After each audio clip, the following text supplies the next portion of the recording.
You can fund it as the developer, as the sponsor, and fund it as essentially a cost overrun. Because again, you have the aligned incentive to say every dollar of value that's coming in that I'm creating here, like those last profitable dollars are mine as the sponsor, or you can call your LP and you can come up with it as equity together and you work out whatever the deal structure is. In the Lifetime building that you worked on in Coral Gables, where you have huge anchor tenants essentially coming in and you're in the works of the design of the building. We've talked about this a ton. You've explained to me just how it works, them coming in as you're building and how how they start getting incorporated with the design of the building.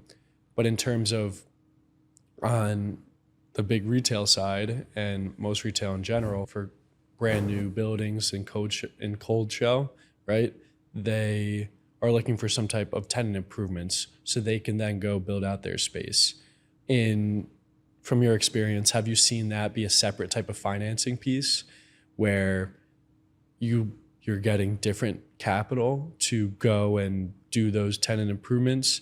Because in many cases, especially when you're deep into an Excel model, it's pretty apparent that the cap rate will drop and the building will be more valuable when you have a high profile tenant like Lifetime, like Trader Joe's that you placed into the Lifetime building that I'm talking about.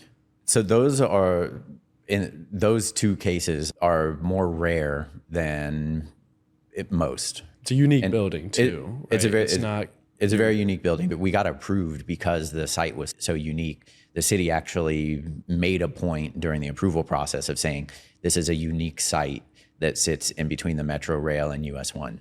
And even beyond the uniqueness of the physical real estate, the way that we went through that process was very creative and unique as well, because we met with Lifetime and we met with Trader Joe's so early on. And Trader Joe's, to that point, didn't really have any stores that are inside of a vertical structure where there's a parking garage on top of them and then residential units on top of them. Obviously now in Miami, at least, they have the one that's on the beach. And then there's one in Midtown as well. Yeah. And so we were in the middle of planning ours when the one on the beach was also being planned. And the one in Midtown wasn't even really thought of at that point. Yeah. And with Lifetime, similar situation. Lifetime, throughout the rest of the country, they have these massive properties that are a couple acres. And so how were they going to compact their building or compact their product offering, right? So their gym services with all the amenities and everything that goes with it. How do you compact that into the site? So we had to go through a really extensive design process with both of those tenants while they were figuring out how would their operations work in this particular configuration, in this particularly unique opportunity. So that was for us, part of the whole general capital stack. So we had the advantage of knowing that we had a really creative and unique idea that we were going through that needed to be capitalized as the process went on. So we did have a lot of additional cost that was required because of that, but we were able to creatively work out the lease, to work out the financing components, to sell the idea to the banks and the partners and have everybody understanding the value that was being created through those additional expenses.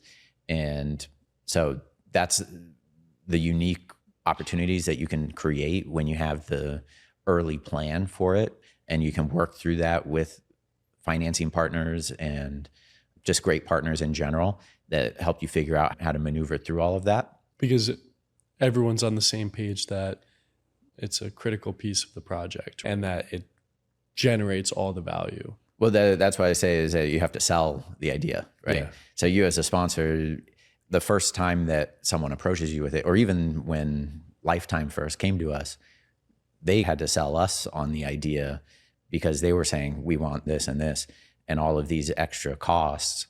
and redesign work, and our construction team was saying they didn't want to do it.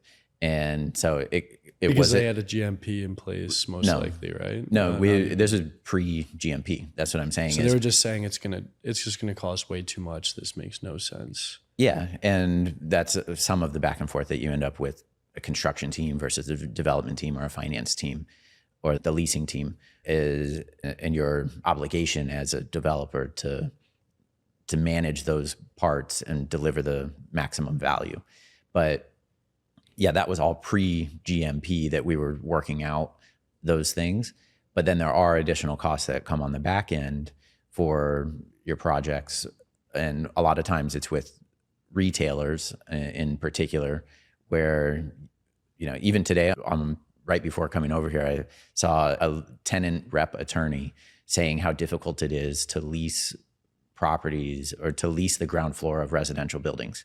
And part of that is because of the constraints of the capital stack, because there's a fixed budget that is coming from a GMP or from your lenders or from whoever. And you don't want, as the developer, to have to call your partners at the end of the day and say, oh, by the way, I can't get that tenant that I promised you because I don't have TI money. I saw you comment on that LinkedIn post, Right. because it only makes sense if it's like a high quality tenant that's actually going to generate value on a refi or a sale or Yeah. that big capital event. Yeah. But go ahead. Sorry. Yeah. So yeah, you were on quickly after I made that comment, but that's the issue, is that you've already spent all of your money, or you've spent everything up to certain points. If you've only set aside $25 per square foot for TIs, and now you're getting called and you thought that you were going to have a small cafe, and now you're getting called from a big restaurant operator has a lot of requests, and that's going to bring value. You have a couple of different options, right? You can fund it as the developer, as the sponsor, and fund it as essentially a cost overrun, because again, you have the aligned incentive to say, every dollar of value that's coming in that I'm creating here, like those last profitable dollars, are mine as the sponsor. Or you can call your LP and you can come up with it as equity together, and you work out whatever the deal structure is. It's kind of like the liquidity stretch, right? Yeah. Or again, your last resort, or maybe your first option, depending on the situation, is you can call your lender and you can say, hey, I know that you only set aside $5 million for my project. I've got this great tenant. Can you lend me an extra 500,000 or an extra 50,000, whatever the case may be, to make that happen? And so really it comes back to the same thing with Lifetime: is, did you pick good partners? Did you pick a good lender? Does the tenant that you're bringing in, or whatever that last stretch of equity or the last stretch of liquidity that you need to really put the finishing touches on the project, like, how does that all come together?